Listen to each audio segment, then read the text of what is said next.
depending on how your story sounds, I can kind of tell if you're in step 1, step 2, step 3, or step 4. Step 1 is you have to live life and you have to reflect on your life. And that's the practice that we were doing early on, finding the 5-second moment, right? All these moments that we had, and then reflecting on it and trying to figure out what the lesson that you learned is. What you have to walk away with step 1 is, what was the old me? What's the thing that happened that made me learn that lesson? And what's the new me? So unless you have an old you versus the new you haven't finished your reflection yet. Step 2 is then you live life. Because what you're doing is when you're living life and you're connecting the dots all the time, in real time, you're constantly coming up with examples and analogies that you can use for your lesson. Once you finish step 2, once you have connected dots, now you have all these stories in your back. You're like, oh, that time I did this, that time I did that.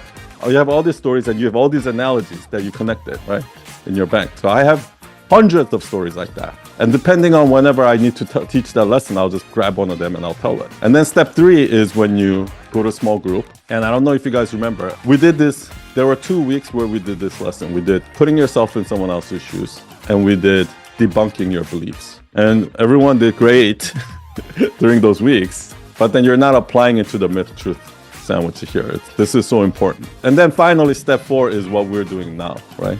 We're writing, rewriting, getting hyper clear on what is the point that we're trying to make, and then trying to make it simplify, so it's impactful.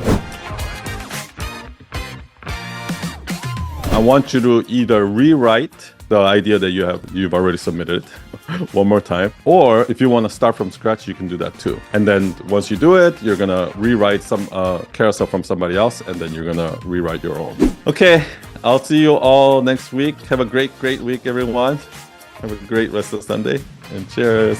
Bye. Bye. Bye.